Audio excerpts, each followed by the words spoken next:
اب اس کے بعد میں اس شخصیت کو تقریر و خطابت کے لیے آواز دوں گا، ان سے گزارش کروں گا جنہیں اللہ نے بسطۃ فی العلم والجسم بنایا ہے۔ میری مراد حضرت مولانا مفتی محمد شاکر نثار صاحب المدنی القاسمی، استاد حدیث و صاحب افتاء مدرسہ اسلامیہ عربیہ بیت العلوم ہیں۔ میں ان سے گزارش کروں گا کہ تیرے لیے بیتاب ہیں عالم کی فضائیں، بیدار ہو، فطرت تجھے دیتی ہے صدائیں، تو مرد مسلمان ہے، تو پیغام عمل ہے، اٹھاؤ زمانے کے مقدر کو بدل۔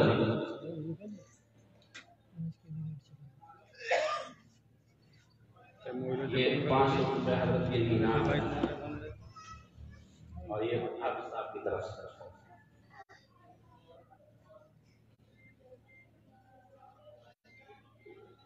الحمدللہ رب العالمین والصلاة والسلام على سيد الأنبياء والمرسلين وعلى آله وأصحابه أجمعين، أما بعد فأعوذ بالله من الشيطان الرجيم، بسم الله الرحمن الرحيم، من عمل صالحا من ذكر أو أنثى وهو مؤمن فلنحيينه حياة طيبة، وقال رسول الله صلى الله عليه وسلم ثلاثة لهم أجران، رجل من أهل الكتاب آمن بنبيه وآمن بمحمد صلى الله عليه وسلم، والعبد المملوك إذا أدى حق الله وحق مواليه، ورجل له أمة فأدبها فأحسن تأديبها وعلمها فأحسن تعليمها ثم أعتقها فتزوجها فله أجران، أو كما قال عليه الصلاة والسلام۔ تعلیم عورتوں کی ضروری ہے مگر تعلیم عورتوں کی ضروری ہے مگر خاتون خانہ ہو وہ سبھا کی پری نہ ہو۔ حضرات علماء کرام، معزز حاضرین، پردہ رسید ماں اور بہنوں،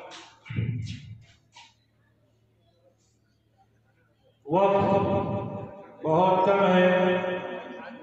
مختصر آپ حضرات کے سامنے چند معروضات پیش کرنے کی کوشش کر رہا۔ اللہ رب العزت مختصر وقت میں کچھ کام کی باتیں کہلوا دے۔ آمین۔ اللہ رب العزت نے ہمیں دنیا کے اندر بھیجا اور اس دنیا کے اندر آنے کے بعد ہماری کچھ ضروریات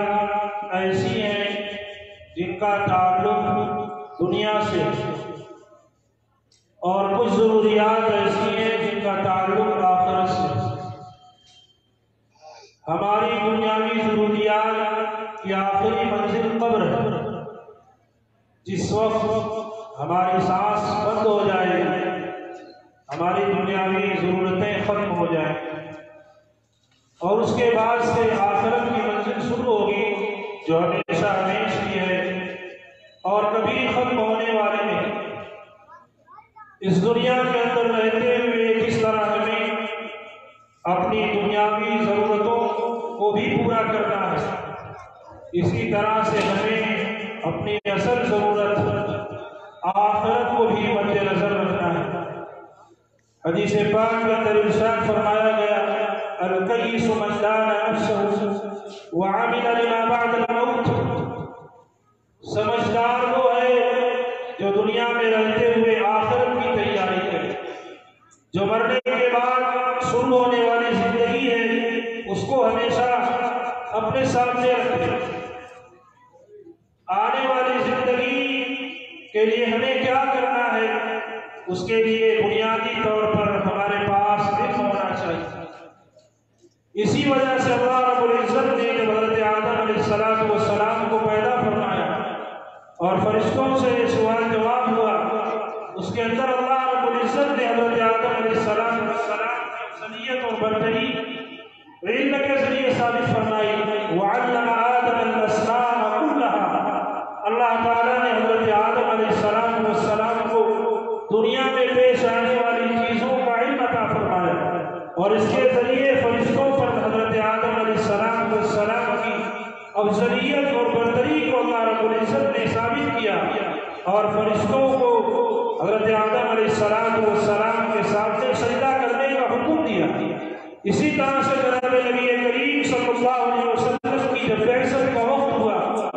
اور مذہب اسلام کی ابتدا ہوئی، تو سب سے پہلے ہمارے مذہب کا آغاز اقرا سے ہوتا ہے۔ پڑھیے، اس کا تعلق تعلیم سے ہے، ایمان کی دعوت سے پہلے، اسلام کی دعوت سے پہلے، عمل صالح کی دعوت سے پہلے، دنیا میں زندگی گزارنے کا طریقہ بتانے سے پہلے، اللہ کو پہچاننے سے پہلے، آخرت کی تیاری کرنے سے پہلے جس چیز کی ہمیں تعلیم دی گئی وہ لفظ اقرا ہے کہ پڑھو۔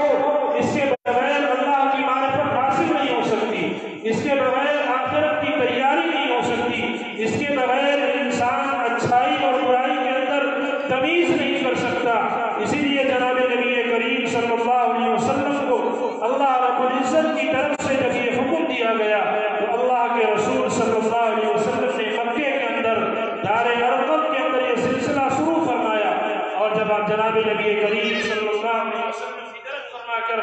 مدینہ منورہ تشریف لائے تو باقاعدہ طور پر جناب نبی کریم صلی اللہ علیہ وسلم نے صفہ کی بنیاد رکھی، جو تمام مدرسوں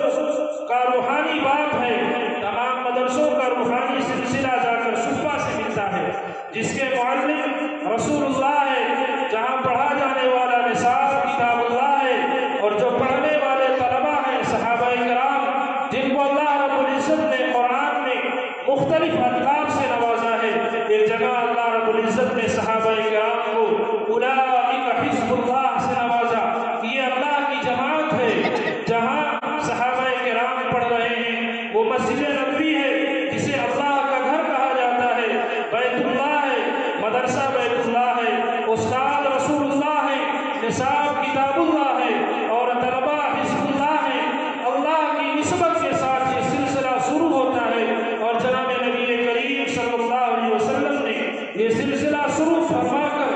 امت کو یہ تعلیم دی، امت کو یہ رہنمائی فرمائی کہ اگر اللہ کی معرفت حاصل کرنا ہے، دنیا کے اندر رہتے ہوئے اپنی آخرت کی تیاری کرنا ہے، تو اسی سلسلے سے اپنے تعلق کو برقرار رکھنا ہوگا، علم سے اپنے رابطے کو، اپنے تعلق کو مضبوط رکھنا ہوگا۔ اگر علم ہمارے پاس نہیں ہوگا تو ہم اپنے لیے کیا چیز اچھی ہے اور ہمارے لیے کیا چیز نقصان دہ، اس کے اندر ہم تمیز نہیں کر سکتے۔ اسی لیے اللہ رب العزت نے قرآن پاک میں جگہ جگہ علم اور علماء کی 80 جگہوں پر تقریباً اللہ رب العزت نے قرآن پاک میں علم اور علماء کی فضیلت بیان کی۔ احادیث کے اندر جناب نبی کریم صلی اللہ علیہ وسلم نے جا بجا علم کی فضیلت اور اہمیت بیان کی، اور جس طرح سے علم کا حاصل کرنا مردوں کے لیے ضروری ہے، اسی طرح سے عورتوں کے لیے بھی علم کا حاصل کرنا ضروری نہیں۔ ایسا نہیں ہے کہ مدرسے صرف مردوں کے لیے ہیں، صرف طلباء کے لیے ہیں، بلکہ یہ مدارس، یہ تعلیم کا سلسلہ، اسلامی احکام کا علم حاصل کرنا جس طرح مردوں کے لیے ضروری ہے، اسی طرح عورتوں کے لیے بھی ضروری ہے۔ جناب نبی کریم صلی اللہ علیہ وسلم کے زمانے سے اس کا ثبوت ملتا ہے۔ حضرت اسماء بنت یزید بن عبداللہ ایک صحابیہ ہیں، انصاری صحابیہ، جناب نبی کریم صلی اللہ علیہ وسلم کی خدمت میں حاضر ہوئی۔ بخاری شریف میں روایت تفصیل کے ساتھ موجود ہے، میں مختصر انداز میں بیان کر رہا ہوں کہ وہ تشریف لائی اور جناب نبی کریم صلی اللہ علیہ وسلم سے فرمایا کہ میرے ساتھ عورتوں کی ایک جماعت ہے، جو میری رائے ہے اس رائے سے وہ تمام متفق ہیں کہ مردوں کے لیے جماعت کے ساتھ نماز پڑھنا ہے، ان کے لیے جمعہ ہے، عیدین ہے، جہاد ہے، بہت سارے ایسے اعمال صالحہ ہیں جن کو مرد حضرات کرتے ہیں لیکن عورتیں اس کے اندر شریک نہیں ہو پاتی ہیں۔ مرد حضرات جہاد میں جاتے ہیں، عورتیں ان کے بال بچوں کی حفاظت کرتی ہیں، ان کے گھر کی حفاظت کرتی ہیں، کیا ہم عورتوں کو بھی اسی طرح اجر ملے گا جس طرح سے مردوں کو ملتا ہے؟ جناب نبی صحابہ کرام کی طرف رخ فرما کر ارشاد فرمایا، کیا تم نے اتنا بہترین سوال اب تک کسی عورت کی طرف سے سنا؟ صحابہ کرام نے کہا نہیں۔ جناب نبی کریم صلی اللہ علیہ وسلم نے فرمایا کہ ہاں،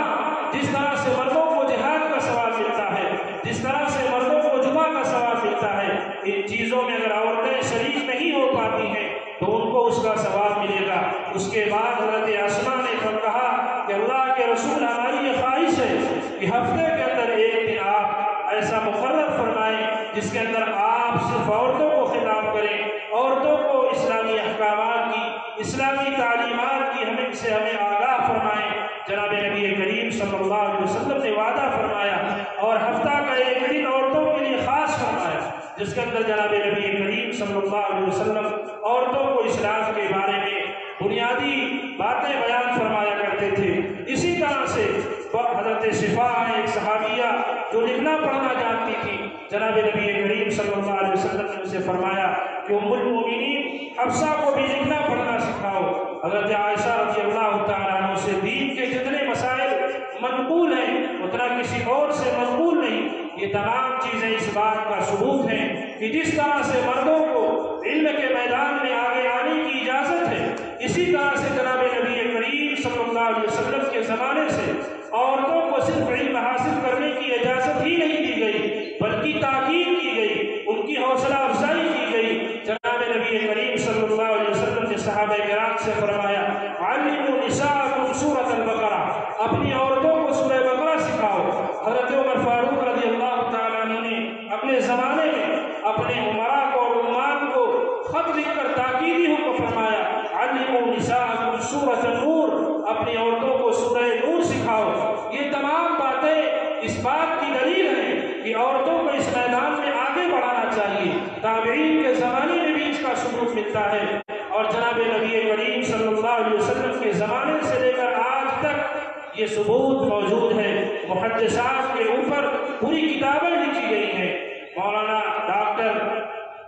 اکرم صاحب کی کتاب تقریباً 44 جلدوں میں، جو جونپور کے، انہوں نے صرف 44 جلدوں کے اندر ان عورتوں کا تذکرہ فرمایا ہے جنہوں نے علم حدیث کو حاصل کیا اور دوسروں تک پہنچایا۔ یہ تمام باتیں اس بات کا ثبوت ہیں کہ علم کے میدان میں عورتوں کو بھی آگے بڑھنا چاہیے، لیکن جس طرح سے عورتوں کے لیے خاص طور سے گھر بنایا گیا ہے، عورت نام ہی ہے پردے کا، جس طرح سے عورت کو پردے کے اندر رہنا چاہیے، اس طرح سے عورت کو اس میدان کے اندر بھی علم حاصل کرنے کے لیے ایسا ماحول ان کے لیے سازگار کرنا ضروری ہے جہاں ان کے پردے کا مکمل نصب کیا جائے، جہاں ان کی عفت کی مکمل حفاظت کی جائے، جہاں ان کی آبرو پر، ان کی عزت پر کسی طرح کی آنچ نہ آنے پائے۔ اس لیے جو حضرات بھی عورتوں کی تعلیم کا نصب کرتے ہیں یا اپنی بچیوں کو تعلیم کے لیے اپنے گھر سے باہر نکالتے ہیں، ان کی بنیادی یہ ذمہ داری بنتی ہے کہ اپنے گھر کی بچیوں کی حفاظت کریں، ان کی نگرانی کریں۔ وہ حضرات جو تعلیم کا نصب کرتے ہیں ان کی یہ ذمہ داری بنتی ہے کہ دوسروں کی بچیوں کی عزت کی، آبرو کی حفاظت کریں۔ جس طرح اپنے گھر کی بچیوں کی حفاظت کرتے ہیں، اسی طرح سے دوسروں کی بچیوں کو بھی اپنی بچی سمجھیں، ان کی عزت کو اپنی عزت سمجھیں، اور ہر طرح سے ان کو اسلامی دائرے کے اندر رہتے ہوئے زیور علم سے انہیں آراستہ کریں تاکہ وہ خود اسلام کی بنیادی تعلیمات سے آگاہ ہو۔ اور اگر ایک عورت اسلامی تعلیمات سے آگاہ ہوتی ہے تو پورے گھر کے اندر اسلامی ماحول کو بڑی آسانی کے ساتھ وہ رائج کر سکتی ہے، وہ اپنے بھائی کو بھی دین پر لا سکتی ہے، اپنے والد کو بھی بڑی آسانی کے ساتھ دین پر لا سکتی ہے، اپنے شوہر کو بھی بڑی آسانی کے ساتھ دین پر چلا سکتی ہے، اپنی اولاد کا مزاج بھی بڑی آسانی کے ساتھ دین دارانہ بنا سکتی ہے۔ ان گھروں کے ماحول کو آپ دیکھ سکتے ہیں جن گھروں کی عورتوں کا مزاج دینی نہیں ہے، اس گھر کے مرد حضرات گرچہ دیندار ہوں لیکن انہیں دین پر عمل کرنا،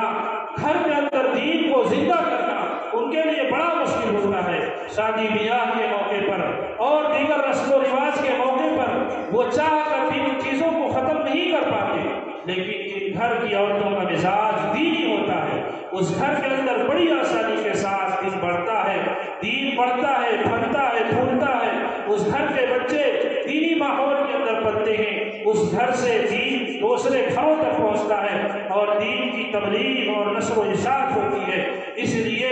خاص طور سے ان حضرات کی ذمہ داری ہے جو گھروں سے تشریف یہاں لائی ہیں کہ اپنے بچیوں کو دین کی تعلیم دیں، لیکن اس کے ساتھ اس بات کی طرف خاص طور سے توجہ ہونی چاہیے کہ اسلام جس دائرے کے اندر رہنے کا حکم دیتا ہے اس سے باہر ہماری بچیوں کا قدم نہ نکلنے پائے، ایسی مصروفیات اور ایسی چیزوں سے ان کا تعلق نہ ہونے پائے جو اسلام مخالف ہے، جس سے ہمارا مذہب منع کرتا ہے۔ اسلامی تعلیمات کے نام پر نکلنے کے بعد ان کے ذہن میں ایسی آزادی نہ آئے، وہ فیشن کی روش میں بہنے نہ لگے، جدھر دوسرے لوگ جا رہے ہیں انہی کی دیکھا دیکھی علم حاصل کرنے کے بعد ہماری بچیوں کے ذہن میں ایسی بات نہ بیٹھنے پائے کہ وہ اپنے آپ کو آزاد سمجھنے لگے، وہ دوسروں سے اپنے آپ کو بڑا سمجھنے لگے، اپنے بڑوں کی عزت کو بھول جائیں، دوسروں کے اکرام کو، دوسروں کی توقیر کو بھول جائیں، بلکہ علم حاصل کر اس لیے حاصل کر رہی ہیں کہ اس کے ذریعے ہم اللہ کے احکامات کو حاصل کر رہے ہیں، دین کی تعلیمات حاصل کر رہے ہیں، تاکہ ہم خود دین پر عمل کریں اور دوسروں کو دین پر عمل کرانے والی بنے۔ اکبر الہ آبادی نے کہا تھا عورتوں کی تعلیم ضروری تو ہے، مگر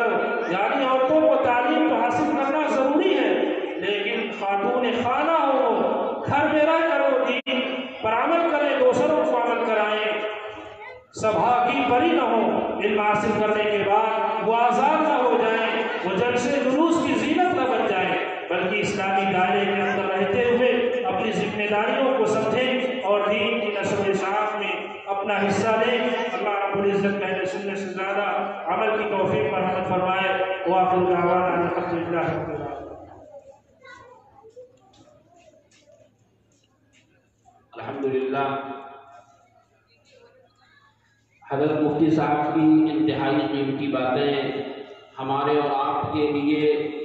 آئندہ اپنے مستقبل کو تعمیر کرنے کے واسطے مشعل راہ کی حیثیت رکھتی ہیں، اور ضرورت تو اس بات کی تھی کہ یہ جو دریا کو کوزے میں سمانے کا کام مفتی صاحب نے کیا ہے اسے تفصیلاً مزید بیان کر دیں، لیکن چونکہ 9:15 بجے جنازہ ہے وہ جھکہاں میں اور اس میں شرکت ضروری ہے، اس لیے مختصر گفتگو کیا حضرت مفتی صاحب نے۔ اللہ تعالی ہم سب کو اس پر عمل کی توفیق عطا فرمائے۔